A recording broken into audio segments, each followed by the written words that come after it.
Okay, hello everyone. Welcome to our webinar on a burnout. So we're going to wait for about a minute or two until everyone comes in.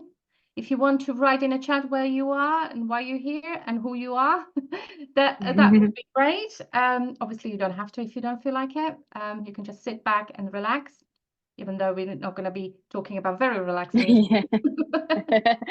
Oh. But something needs to be done.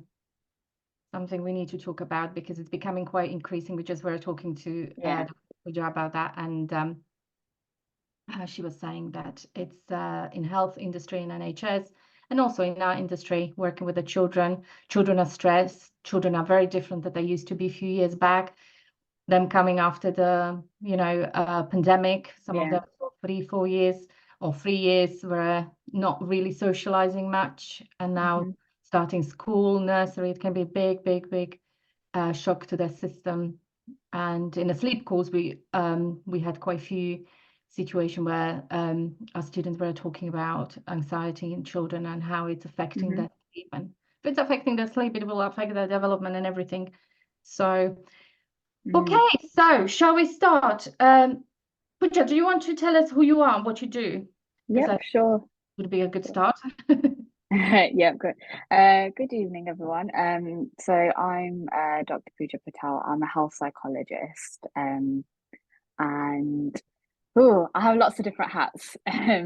One of them, which is around training. So I do communication skills training with healthcare professionals, and part of that is discussing burnout and different strategies around burnout. And I've always had an interest in maternal mental health. So when I graduated, that was kind of the first role I landed in the charity sector, and sort of been working in and out of that since then. So for the last 10 years.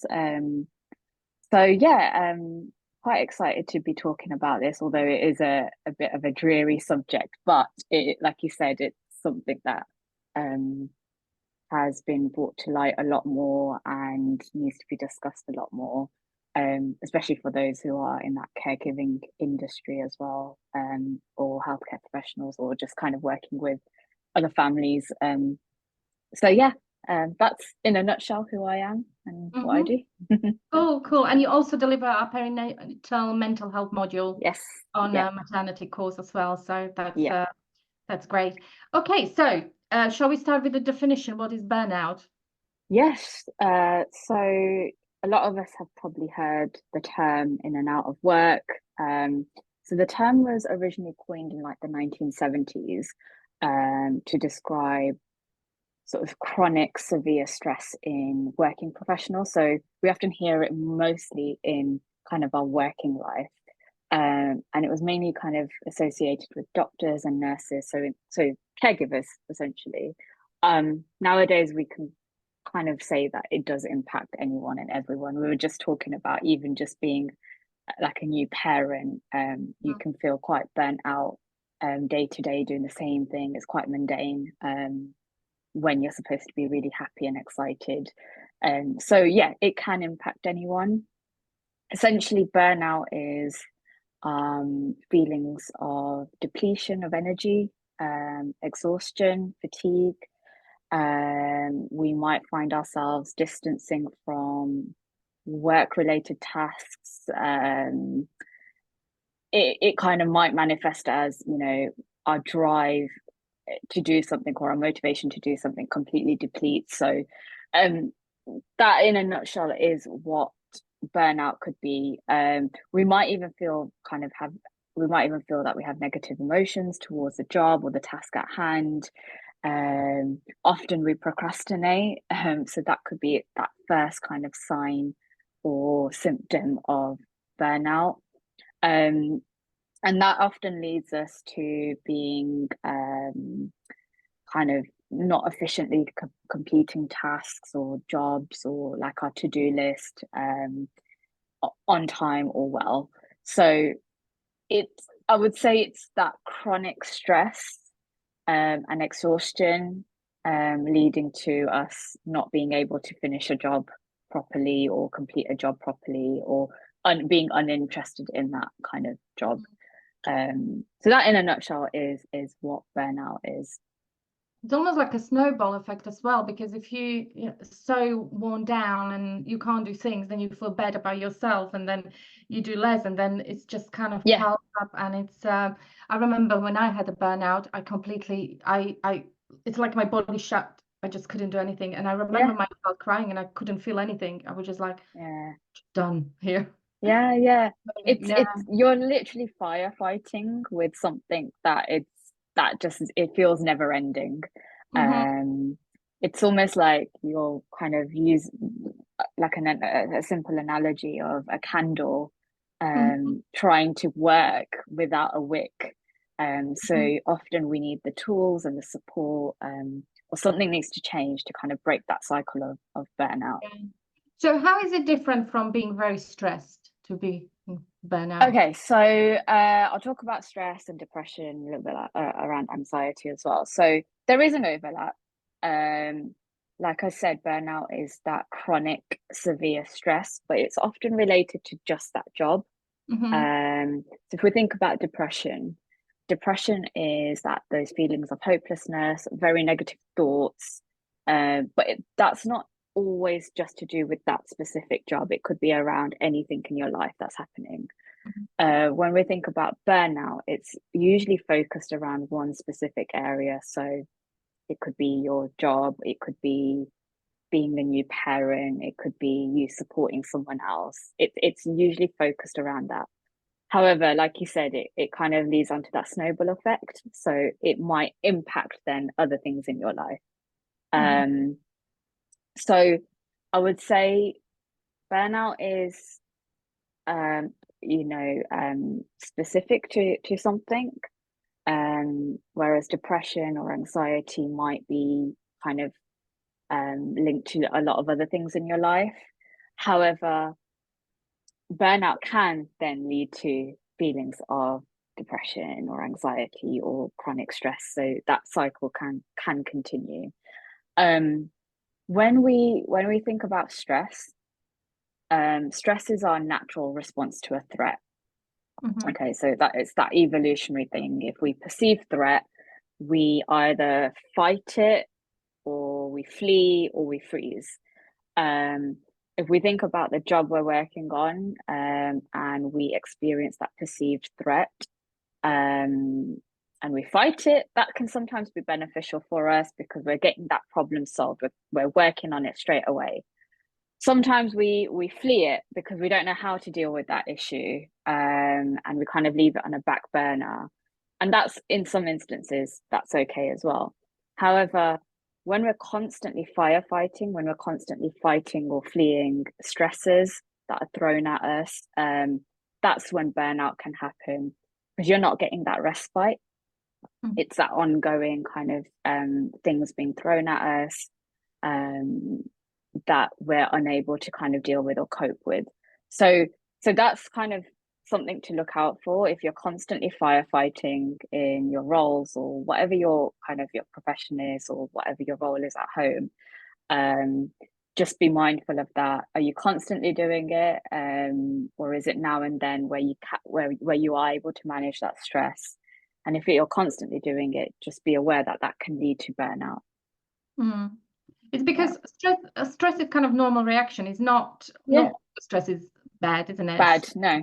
Exams, it gets us learning, all this kind of, daily stress. It's just part of the life, but it's that it is part of our life. Chronic stress that is we need chronic, to out.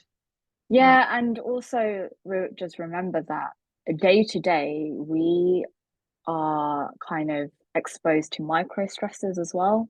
So there's little nuggets of stress that we don't often think about. For example, our alarm going off in the morning, that kind of stimulates our stress response first thing in the morning. Having caffeine in the morning sometimes can kind of, we've got an email from our boss at work and we weren't expecting it. So these are these micro stresses that kind of sort of add up over time, which is why it's important to practice kind of self-care routines. And I'll talk about the 5 ways to well-being a little bit later, but it's just being mindful of what are your triggers, what can you change. Yeah, because even living in a city is more stressful because of all the Oh noises. yeah, Yeah. And noise I pollution. Yeah, Yeah. I actually, that's something I learned recently, was that actually when you sleep and you live by the noisy road, your body reacts to that noise Oh and yeah. stresses, even though you're not even aware that there is some noise outside. So Hmm. and also women, after 40s, we have more cortisol, don't we? Yeah. The hormonal Yeah. change and stuff like that. So that's another added Another stress. Yeah. Yeah. so, Yeah, exactly. We're constantly faced with stresses. It's just how we deal and cope with it on a day-to-day basis. And yeah, like you said, thinking about what we could change or what we could implement instead.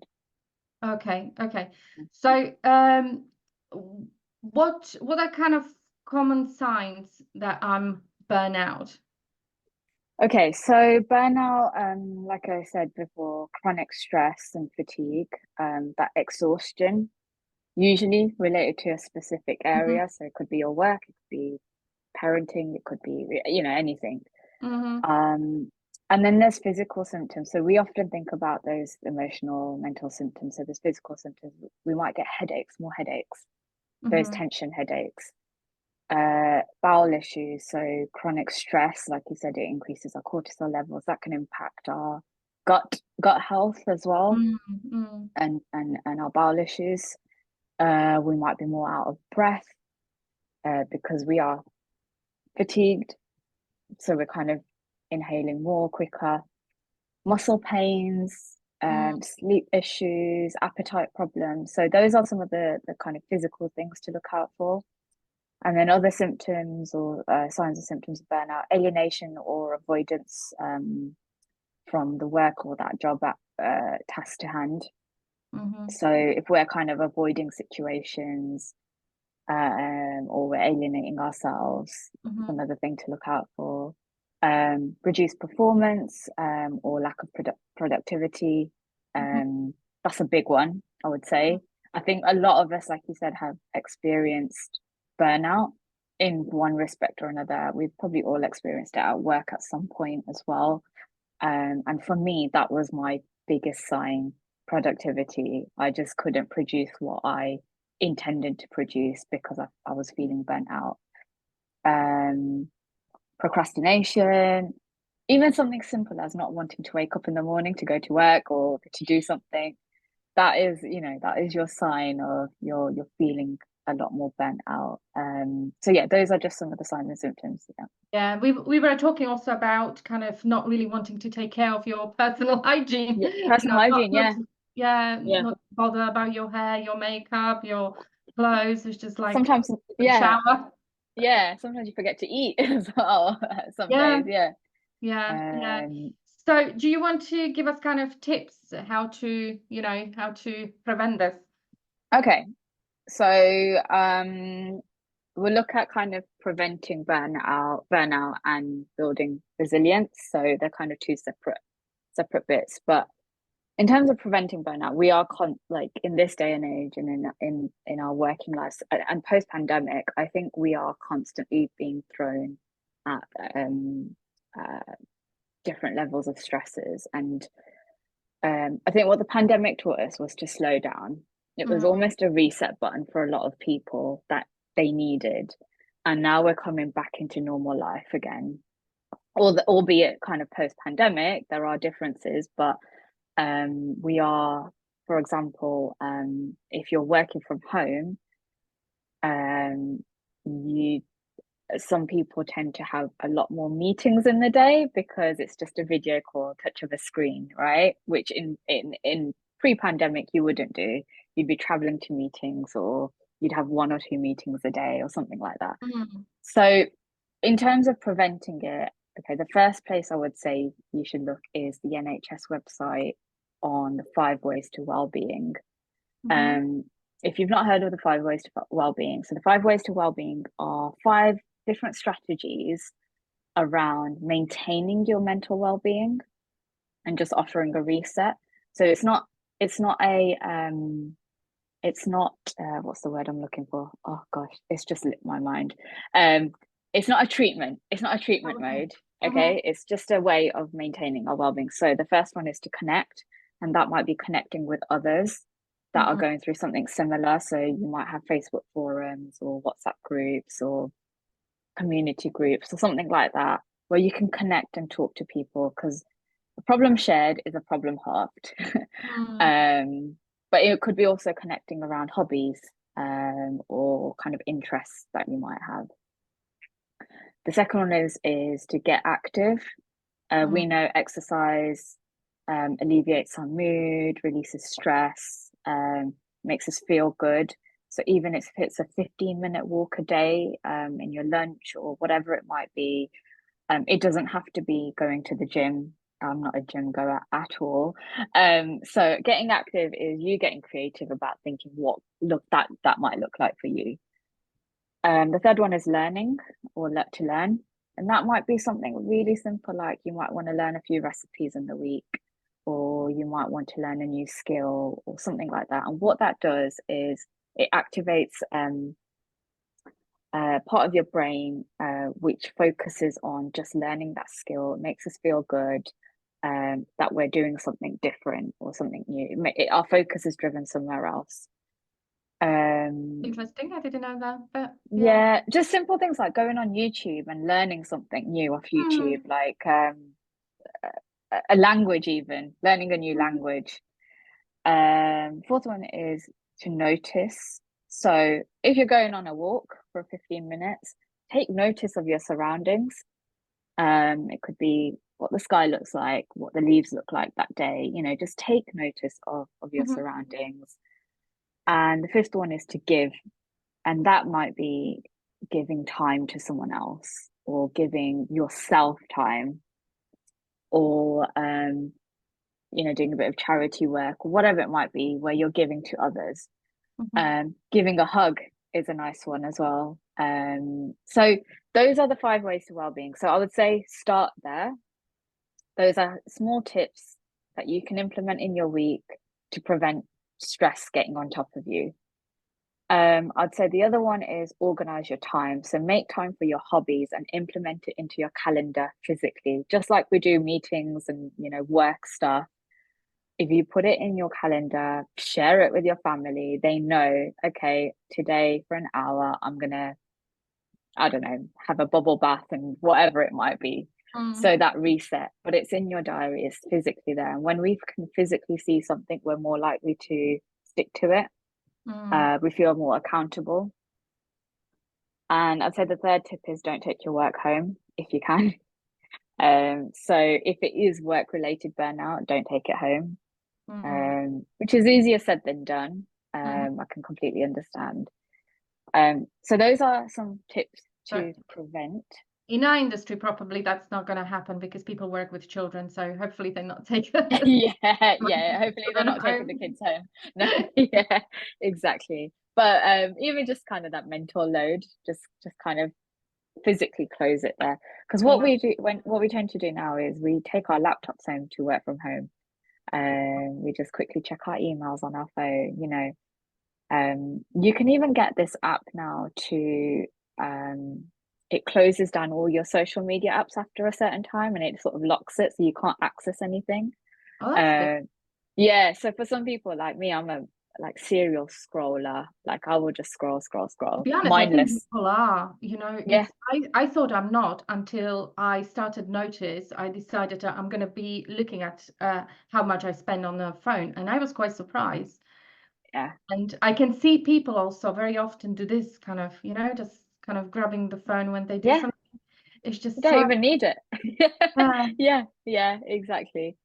It's very easily done. Like everything's at the touch of our fingertip at the moment. So yeah. And then we talk about resilience, right? So how do we kind of build on that resilience? So resilience is essentially that ability to bounce back. So if we're constantly hit with stresses and triggers, what are we doing to build on our resilience? What are we doing so that we can bounce back and still be okay the next day? First of all, it's acknowledging what burnout is, and how that might differ from just kind of the usual stress, right? So knowing how to spot the signs and symptoms. So you were saying that like you might get triggered by someone chewing if you're Yeah, when I yeah start being annoyed how my husband eats, that's when I know that I probably need extra sleep or yeah break. exactly yeah And yeah, so I get very sensitive to noises. So right exactly. when I'm kind of So it's knowing what your triggers mm, are, and that might be different from someone else. And when you can spot those signs and symptoms, that's your signal to take a break or something needs to change. Um, if you're burnt out in the working profession or within work, speak to your seniors or your colleagues. I think more often than not that people understand.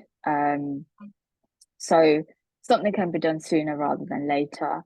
And that might be, you can get kind of, if you just download, templates online, but well-being plans on how you can implement that into your work. It might be cutting down your hours, it might be taking a smaller caseload, it might be the team takes a 20-minute break a day so that they go for a walk. It's something really simple mm, changes. But if we don't talk about it, no one's going to know. So it's important that you kind of discuss that with colleagues or whoever your social network is. So if it's new parents, it might be kind of how can they connect with other parents, for example. mhm, And research has shown that job related relationships are very important in mm, preventing burnout.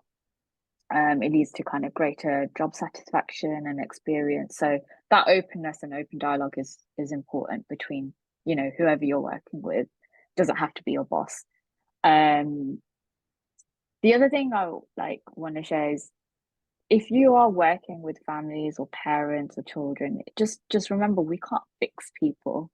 Um, a lot of burnout happens, especially in the healthcare professions. A lot of burnout happens because we're presented with an issue or a problem. We try and medicalize it and we try and fix the problem for someone. And actually, that's not what they always want. People just want a listening ear. They just want that empathy and compassion in the conversation. They don't want someone to go, well, why don't you try this? Or why don't you do this? Because what happens then is we're then taking that onus on that we don't mhm, actually need to do. We're taking on that stress that's not our stress. What we're there for is guidance and support and kind of steering people into the right direction. So one tip is just if someone is presenting a problem or an issue to you, unless they ask you, tell me mhm. what I need to do, just stop and listen and resist that urge to fix it. And see how far that gets you, because that's one way of preventing burnout as well. Um, There is a term for it, isn't there? You yeah, talked about it on one of our webinars. What is it? What is yeah, it? it's called the writing reflex. We all have Right, it. reflex. Yeah. Yeah, it's when someone presents a problem to you, as humans, our natural tendency is to fix it. Mm, Because we're, empaths, so we want to fix it, especially as caregivers. yeah. Or yeah. So it's resisting that urge to fix it and just kind of taking a step back, listen, absorb it, and then kind of offer your guidance in a more compassionate way. Mhm, Um and I would say check in with yourself. mm, Self-reflection is big. Um, Keep a mood diary, for example. If you start to notice things are changing, that's probably an indicator of, okay, stress is getting on top of me. That's another way to kind of prevent burnout. And I've got 4 questions that you can literally ask yourself. And one is what can I control in that situation? mhm, What mhm, what is out of my control? Once you've answered those, what change can I make and what can I ask for? So mhm. it's really simple, just 4 questions to yourself, um, just to kind of prevent you from getting to a stage where things are really unmanageable. Um, yeah, and that's something that you can just implement as well. Mm. That's great. Yeah, definitely. Okay. Is there anything else we should be talking about when it comes to burnout?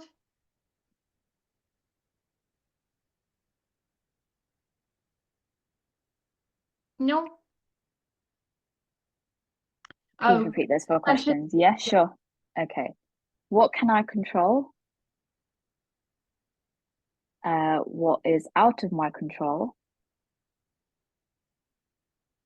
And then based on those two questions, what change can I make? So basically, what small thing can you implement or take away that is creating that stress or triggering you? And then what can I ask for? So that might be tools in the workplace, it might be a bit of time, it might be something that you need to discuss with your supervisor, for example, to kind of alleviate some stress. So it's what else can I ask for, basically, that you might not already have. Yeah, that's smart. So if you guys have any questions, please write it in a chat. We can spend next 5-10 minutes answering your questions if you have any. But yeah, that was really kind of interesting. I'm going to have a look at the Wellbeing NHS website and see what it says. And also, one thing we didn't mention is the food, isn't it? There is this connection between mental health and gut health, isn't it? And the food we eat is so important that we eat healthy. Yeah, it goes both ways, doesn't it? Yeah. Like if we're not feeling great mentally, we're not going to eat well, and if we don't eat well, then we're not going to feel good. So they're very much like interconnected. I definitely feel it. If I've not eaten well in the week, you just feel like rubbish. So yeah, Definitely. Yeah. Cool. Okay, I don't see any questions coming in. So if you done, we're gonna, oh, there's Rachel saying thank you. Thank you, Rachel. oh. So if you don't have any questions, I think we cover everything what we wanted today. Am I right, Puja?